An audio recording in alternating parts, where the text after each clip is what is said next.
Good. Excellent. Okay, so last week we discussed these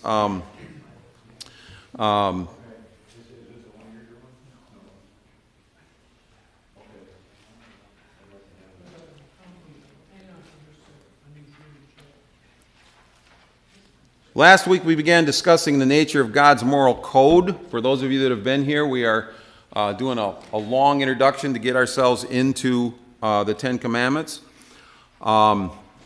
We took a lot of time on talking about the nature of that moral code and how it manifests itself in the Ten Commandments, and how that in the past, all through the whole Bible, those Ten Commandments are present in various places. So this is not a new kind of code whatsoever. It's something that was in all three dispensations in the Bible in various forms, and that it is the only part of the law that basically is the part that is long in its. It's always been there. And what I've got here that I just passed out is the version is a short version of the rules that Philip Graham has for the interpretation. And as we go through the commandments, we're going to be using these periodically. So if some of you want to take a look at them and bring them or whatever, that'd be great. I will mention them from time to time anyway. And the other important part is you won't have to buy the book, which is about that thick. So just to get those. All right. So today, excuse me, we are going to start on commandment number 1. I need control. Can you hit the mouse button? The mouse button. I have control. Exodus chapter 20, verse 3 states, "You shall have no other gods before me." This is a fundamental, the fundamental commandment on which all of the other rules are going to be built. But we learn, before we learn anything else about God and what God demands, we need to know who He is and who we are in relation to God. That's important. Not only knowing who God is, but knowing who we are in relation to God. What did we say that the subject of the Bible is? The subject, if you had one subject of the entire Bible, what is it? No. God. It's an autobiography. In the beginning, God. The story tells us, the entire, from Genesis to Revelation, tells us about God.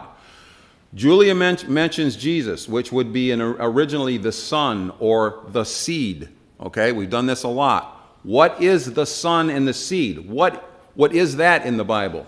If you remember, that's the major theme, okay, that runs through the book. The Bible is about God. The theme of the book, the main theme of the book, is the Son or the seed that's coming and did come eventually. So, before we learn anything else about God, what God demands, we need to know who He is and who we are in relation to Him. God is essentially saying, I am the one and only God, and I refuse to share my worship with anyone or anything. Now, Adam and Eve knew this fact back in Genesis. Originally, so did Noah. But over time, we see in Genesis that mankind always drifted away from that ideal. Adam and Eve put themselves in the place of God by listening to the serpent. By the time we get to Noah's day, men imagined every kind of evil that was possible. And even after the correction made in the form of a universal flood, mankind still drifted after that, if you remember your Genesis story, into having other gods. So by the time we get to Egypt, which of course Israel has just been emancipated from, mankind had once again forgotten this first commandment. You guys might remember By the time we get to Egypt, of course, some of you will remember we had lots of slides on the Egyptian gods from Egypt itself when we talked about the first part of Exodus. The Egyptians were, of course, pantheistic. They had a whole pantheon of gods to worship: the sun, the stars, the moon, the fields, the rivers, the darkness, storms, love, war. That was only part of thousands of other gods that they had and they believed in at the time. Israel, at the time of Moses, had been born and raised in this culture. They knew about and probably even worshiped many of these gods. God is telling Israel, this is not acceptable, what has been going on, what they were raised in, what Egypt was doing, what the rest of the world was doing at the time. If you are to be chosen, to be my chosen people, then you must have no other God but me. Get rid of any other gods that you may have or in which you believe. We know that Israel did not do this from other Old Testament scriptures. For example, next slide. Ezekiel. Okay? Chapter 20. I said to them, I am the Lord your God. Now this is Ezekiel talking, but he's talking about what happened back at the time of the Exodus, at the time what we're talking about right now. On that day I swore to them that I would bring them out of Egypt into a land that I had searched out for them, a land flowing with milk and honey, the most beautiful of all lands. And I said to them, each of you get rid of the vile images you have set your eyes on, and do not defile yourselves with the idols of Egypt. I am the Lord your God. But they rebelled against me and would not listen to me. They did not get rid of the vile images they had set their eyes on, nor did they forsake the idols of Egypt. Right from the beginning, Israel broke this first commandment. On this subject, God is completely intolerant. He refuses in any way to acknowledge the legitimacy of any other God. And God categorically denies his followers to recognize anything as being God but himself. It is Yahweh that created all things. It is Yahweh that chose Abraham. It is Yahweh that brought Israel out of Egypt and saved them for his glory. And it is still Yahweh that saves through his dear Son. To place any kind of value on anything else that stands in his place is an abomination to God. Next slide. Isaiah 45 puts it this way: there is no God apart from me, a righteous God and a Savior. There is none but me. And Paul, next slide, says in 1 Corinthians, there is no God but one. Next slide. George Harrison wrote a song a long time ago. I don't know if anybody here remembers. It's called I, Me, Mine. Some say that the meaning of this song has to do with the breakup of the Beatles, but Harrison was a student of world religions. And in some ways, this song points out how people are so selfish and self-absorbed in themselves that they become, in some ways, a god unto themselves. Next slide. Friedrich Nietzsche, if some of you might remember, was the guy that's credited with telling the world God is dead. In one of his most famous books, he describes what he calls the master morality. He puts it in this way. Next slide. He says, the noble type of person feels that he determines value. The noble type of person feels that he, talking about that person, determines value.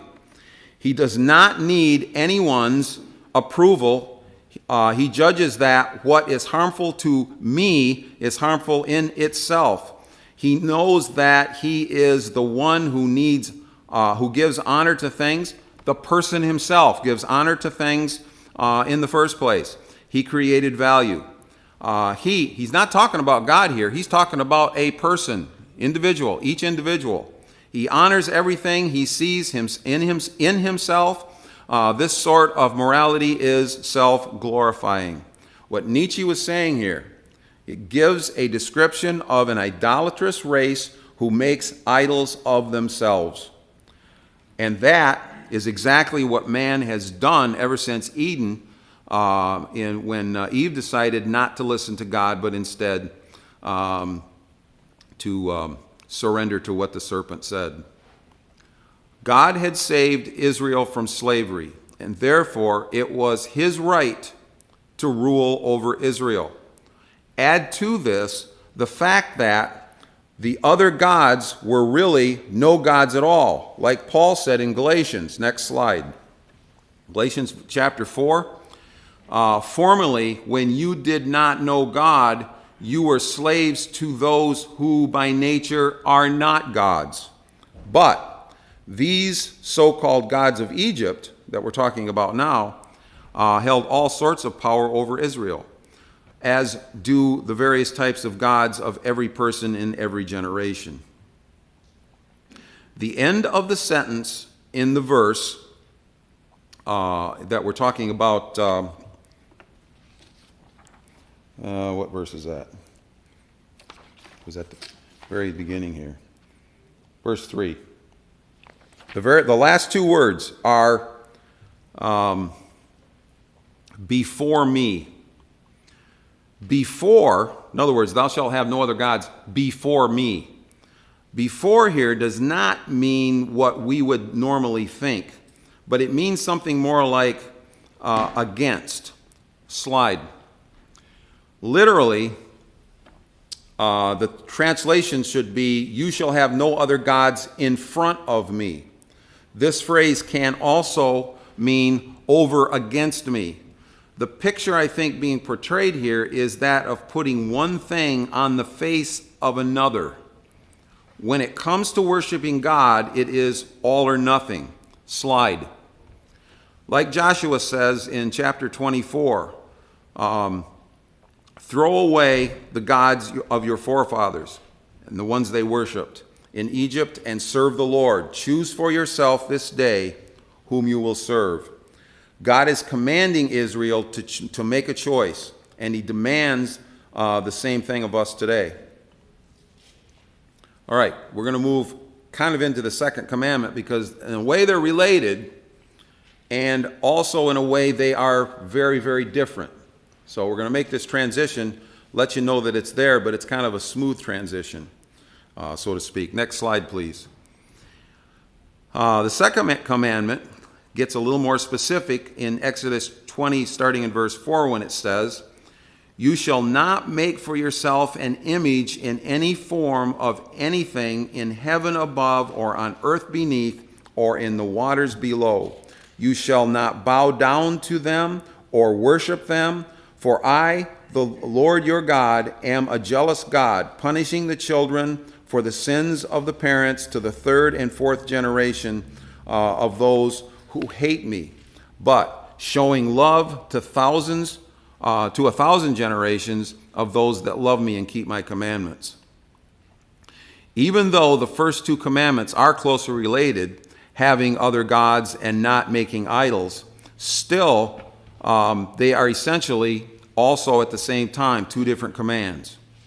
The first commandment has to do with worshiping the right God and rejecting false gods.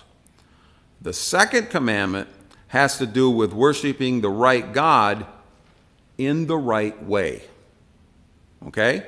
So, yes, they're similar, but there's quite a difference between the two of them also at the same time. So the second commandment, worship the right God in the right way. At its core, it says that Israel was not to worship even the one true God in the form of a man-made idol. In other words, The first command forbids worshiping the false gods, and the second command forbids worshiping the true God falsely. I'm going to read that again because I think it's important. The first command forbids worshiping the false gods, but the second command forbids worshiping even the true God in the wrong way. Here's an illustration from the Old Testament. I think I'm going to give you a couple of quick ones here. The first one's a little bit longer. It says that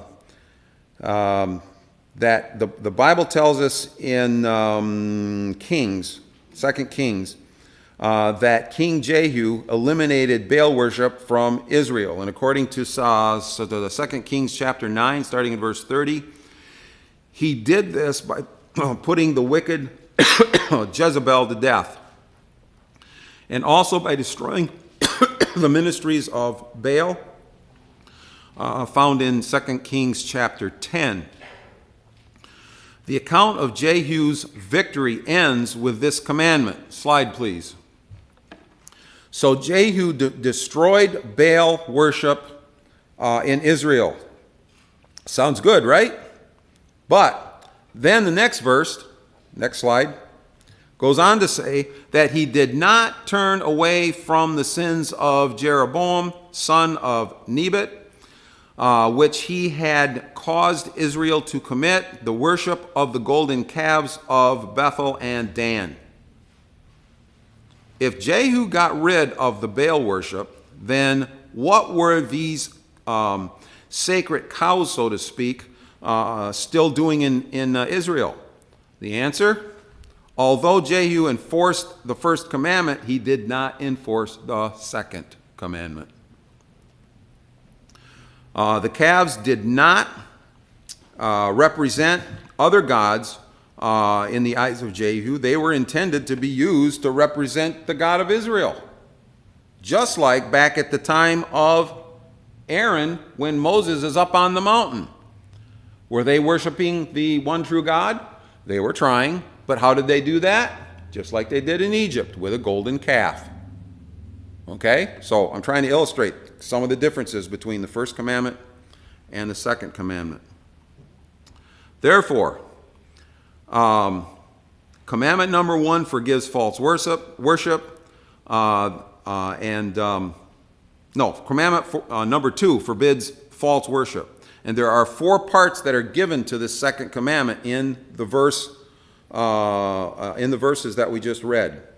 There are the rule that he gave, the reason for the rule, the warning, and then the promise. Next slide. The rule is simple. Don't make gods. Don't make idols. Don't make graven images, according to the King James. In other words, do not create a man-made representation of God, whether it's crafted by tool, carved in wood, chiseled in stone, engraved in metal, or any other possible way. Don't make it. The rule goes on to be more explicit. You cannot make an idol in the form of anything, in heaven above, earth beneath, or the waters below. That just about covers every possible loophole that mankind could come up with. Israel was not allowed to represent God in the form of anything in all of creation. Israel had been living among people that had many idols, all made in the likeness of something in the sky or the land or the sea. Next slide. And you, like I said before, you might remember this. I put it up just previously, but we did a long story about some of these gods throughout those plagues. Anybody remember what this actually is? What this? This actually came off an Egyptian wall. Do anybody remember what this is? You weren't even here for the class. No, I wasn't, but I'm going to take a stab at it. Go ahead. Okay, I see Osiris, I believe, judging in the middle, and then you see, I believe that's Hotep on the right. Is this a judgment scene going on? That's really, really close, okay? That's pretty much, this is actually the Egyptian ceremony of the dead, or what we called at the time, another name for it was the weighing of the heart. How many remember hearing when we talked about that before, the weighing of the heart, where you came before these gods and they made a judgment as to whether your heart was pure or not, okay? Which is, if you remember, it ties back to the hardening of Pharaoh's heart. I mean, God, the true God, instead of these gods judging Pharaoh as being pure, what was Israel's God doing? He was bypassing the weighing of the heart, or the judgment of the heart, and saying, I'm hardening your heart. Your heart is hard. All right? So there was quite a bit of significance there to the Egyptians when Moses said that, coming from God. And in it, like Nathan just said, you're going to find Mot the bird, Ra the sun, Anubis the jackal. You're going to find Amit the lion. You're going to find the hippopotamus, the crocodile, Thon, which was the moon god. You find the snake god. You find the frog god. You find all kinds of them are in there, just over and over and over again, just tons of them. God was telling Israel, do not be like all the other nations around you and making images of their gods. Any attempt to reflect God's likeness in his creation succeeds to limit God's own abilities. So if you make God into a frog, it gives him less abilities, doesn't it? And if you make God into, pick another pronoun, or pick another animal, or whatever, it's like they had to have all of these other gods to be able to have all the attributes that the one true God had. So little by little, one by one, with the plagues, what God was doing, the true God was doing, was saying, okay, I can defeat this one part of your God, this part of your God, this part of your God, because I am the God that's over all of these. A God who is omniscient, omnipresent, and omnipotent cannot be depicted in any one attribute. That is, if you remember, part of the genius of an invisible God. He has no limits because he has no physical nature at all. All right, next slide. The reason. Exodus chapter 20, verse 5 states that the reason for God's second commandment is, for I, the Lord your God, am a jealous God. God's jealousy is not the insecure, insane, possessive jealousy of which we are ourselves capable. It would be more akin to a mother's jealous protection of her children. Christopher Wright once wrote that a God who is not jealous would be as contemptible as a husband who did not care whether or not his wife was faithful. And that's the kind of jealousy we're talking about here. God not only loves us, he wants us to love him exclusively. All right. Next one. I think there's a slide there. Yeah, they got it. Exodus chapter 20, the second half of verse 5 talks about the warning that God will punish the children for the sins of the parents to the third and fourth generation, to those that hate him. All through the Old Testament, we find indications of just how much God hates idolatry. It should not be surprising at all that God would severely punish those that are not true to him. But why does it seem like God will also punish it seems like it's saying anyway, punish the children and grandchildren for such a person?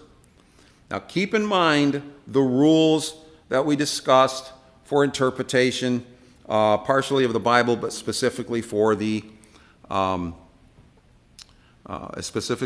for our 10 Commandments that we're doing, the ones I just passed out. One of these rules is that we can never make a difficult passage contradict an easy passage. Next slide, please. Ezekiel chapter 18, starting in verse 19, this is still in the Old Testament. Why does the Son not share the guilt of the Father, since the Father has done what is just and right and has been careful to keep all the decrees?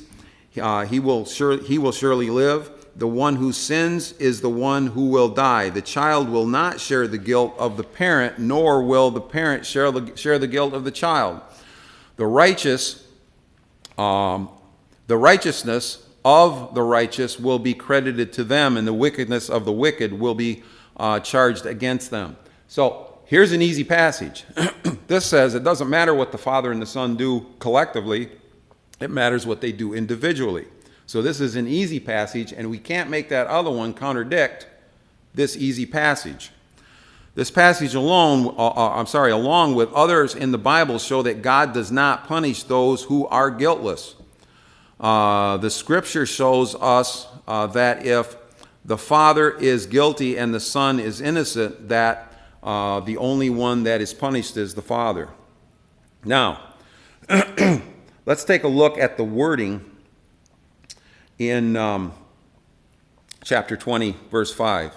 It says that God will punish into the future generations for those that hate him. We can't forget that phrase at the end. In other words, this statement implies that under this scenario that God is talking about here, the future generations are also the enemies of God. Not just the forefather, who has first sinned. What God is referring to in Exodus chapter 20, verse 5, is not the case where the father is guilty and the children are innocent. It is more like what God said about the Amorites in Genesis chapter 15, starting in verse 16. He talks about the Amorites and what they have done wrong, and in it he says that the Amorites were sinful at the time of Abraham. But God said to Abraham's descendants, Abraham's descendants will return to Canaan and do away with the Amorites. God's looking into the future, and he knew what was going to happen. And why was he going to do away with the Amorites at that time in the future? That would be over 400 years later. Because the sins of the Amorites had not yet reached its full measure. Amorites started out the wrong path, and as a society, they got worse and worse and worse and worse over time. And by the time Israel got to Canaan, it had reached its boiling point, and that's when Israel destroyed them. And that was predicted by God because he knew what was going to happen in the future. How did he know that? I don't know. Okay? But something similar to the fact that I knew that my son was going to touch the hot stove before he actually touched it. Okay? I could see him moving in that direction. God knows stuff we don't know.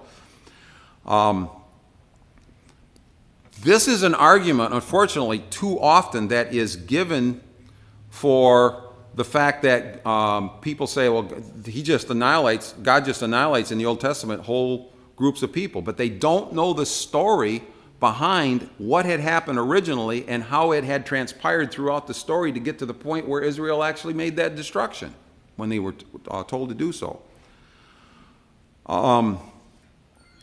So if it were not curtailed, this sins of the Amorites were not curtailed between the time of Abraham and the time when Israel would enter the promised land, then all of those descendants would pay that price.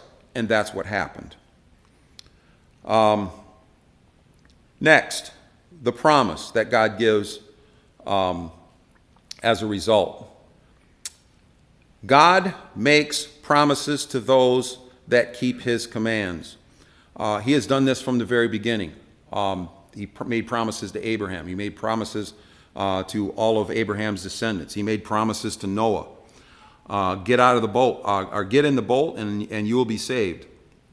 And God made promises to Abraham, like we just said. Leave the idolatry of your father's nation and go to a land that I'm going to show you, and I'm going to bless you, and I'm going to bless your descendants, and you're going to have a lot of people in your ancestry, and through you the promised seed's going to come.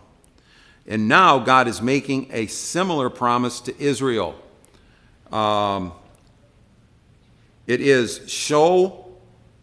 that God will show love to 1,000 generations of those who love me and keep my commandments. Notice what number is used there. So is it only 1,000? We've discussed this a lot here. That number is a very special number in the Bible, okay, along with the numbers, let me see here, 3, 4, 6, 7, 10, 12, lots of important numbers. 1,000 is a real important number that means something besides how many, all right? I hate to tell you this, but sometimes math, I'm talking to a former student back here, she's a good math student. Sometimes numbers mean something other than how many, all right? And in the Bible, that's true of several numbers. If we look at 1,000, it's made up 3 sets of 10. 10 times 10 times 10, or 10 to the third power. It's a very significant number. And it simply means that it's a lot. All right? That's all it means. It's a lot. 1,000 is to be considered a significantly huge number. What Israel is being told is that this promise will last a long time. Forever, if you will, like God told David in 2 Samuel chapter 7, when he said, "Your house and your kingdom will endure forever before me. Your throne will be established forever." The promise is given to Abraham, and the promises given here in Exodus to Israel point to the promise that would be made to David in the future. There is something coming. That's what this promise really was in the long run, in the long term, in the entire Bible. This promise is something that is coming and is going to last forever. And of course, they all point to the future kingdom that would finally be established by that promised seed who ended up being Jesus. Idolatry has been and will always be a problem for mankind. Slide, please. Paul recognized this when he was in Athens in the book of Acts. The Greeks had images for so many gods that they were afraid that they might have forgotten one. So they designated one of the statues in their city to be the god that they may have accidentally overlooked. Paul told a group of Greek philosophers in Acts chapter 17 that the true God of the universe created everything. And therefore, since we are his offspring, it would be impossible for this real God to be made of stone or gold or wood or silver. The true God could not ever be made with the hands of men, and these so-called other gods were inanimate objects, not capable of anything. These words of Paul made them stop and think, but of course we're never told whether or not it changed any of their minds. We're left that to speculation about that. Next slide, please. Stewart, in his commentary on Exodus, says this: how can you see an invisible God?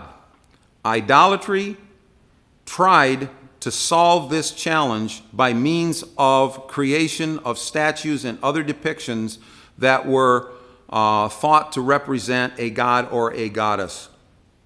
The limitation of idolatry, the limitations of idolatry are evident in the fact that as soon as the worshiper reduces God to an association with or a depiction of a manufactured object, as soon as you take your God and you make him into a manufactured object of any kind, they have therefore at that point limited his greatness. Part of the genius of God being invisible is that he does not place limits on himself or his greatness. It is tempting to think of idol worship as a thing of the past.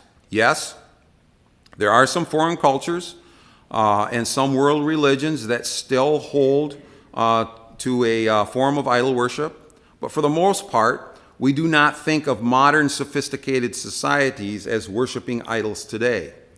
But John Calvin put it this way. He said, "The human heart is a perpetual idol factory. And I believe he was right. I don't agree with a lot of what John Calvin said, but I think he's right on that statement. Rather than worshiping God in the way that God demands, too often we reshape and remake him until he is safely under our own control. And even many people that proclaim their faith in God, the God of the Bible, use such kinds of icons and drama and dance and art and all kinds of other things for their worship entertainment to satisfy themselves instead of the God of the Bible in the way that he demands. But the God of Israel was to exist how? The God of Israel, the God of Abraham, the God of Genesis existed through the spoken word. That is the only way we know our God. This was and still is an unprecedented concept. It was never heard of before, except for in the very beginning. I mean, when God said, "Let there be light," and he spoke directly to Adam and Eve. This concept requires higher level thinking skills. Slide, please. Deuteronomy chapter 4. You shall have, you saw no form of any kind the day the Lord spoke to you at Horeb. He's talking about when the Ten Commandments are being given at Mount Horeb in the fire. You saw no form of me. Remember we said he saw manifestations. They heard the thunder, they heard the trumpets, they saw the fire, etc. But they didn't see God. Therefore, watch yourselves very carefully so that you do not become corrupt and make for yourselves an idol and images of any kind, whether formed like a man or a woman, or like an animal on earth, or like a bird that flies in the air, or like any creature that moves along the ground, or any fish in the water below. And when you look up in the sky and see the sun and the moon and the stars and all the heavenly array, do not be enticed to bow down to them. The God we worship is revealed not in any visible manner, but instead by what he has chosen to reveal himself through, and that is, like we said, his word and his words. Words were first spoken, then were written down. We got the word spoken in Genesis at the beginning, let there be, God said, and then he spoke to Abraham, and he spoke to Isaac, and he spoke to all the patriarchs, and then finally we know that it was written down by the prophets and by the people that wrote the Old Testament, and finally his words were given through his own dear son. Ancient societies thought that their idols thought of their idols as giving them the kind of spiritual contact that would enable them to control their gods. Idols were simply a way to have a more user-friendly God that could be adapted to suit their purposes. I think sometimes we do the same thing today. And often we do the same thing. I guess I was going to say that already. We say, if I do this, then God maybe will do that for me. Or make a vow to God that if you bless me in this manner, then I'll do such and such. If I say the right prayer, if I follow a prescribed plan or program, then God will fill in the blank. This is something I think we do often, and I think sometimes I've spoken on this before, I think sometimes we do this even in our prayers when we're not thinking about how we're praying according to how Jesus gave an example. But God will not be manipulated no matter how sophisticated modern culture becomes. Trying to discard the God of vengeance for the God of love or vice versa does not change God's character. Trying to remake God to fit the culture we live in today or to make him a specific nationality or gender does not change how God portrays himself. These are simply feeble attempts to remake God in our own image. Our tendency is to emphasize the things about God that we like and to minimize the characteristics and rules that we do not like. Man tends to be more legalistic and therefore is motivated more by a sense of duty than by a deep gratitude of God's grace. When we do anything, any of these kinds of things, we may not be bowing down to an actual idol of stone, but we do end up worshiping a deity that is not described in the pages of the Bible. Rather than making God into our image, we need to remake ourselves into His image. One more time. Rather than making God into our image, we need to remake ourselves into His image. And this can only be done through the words that God has written for all to read. Slide, please.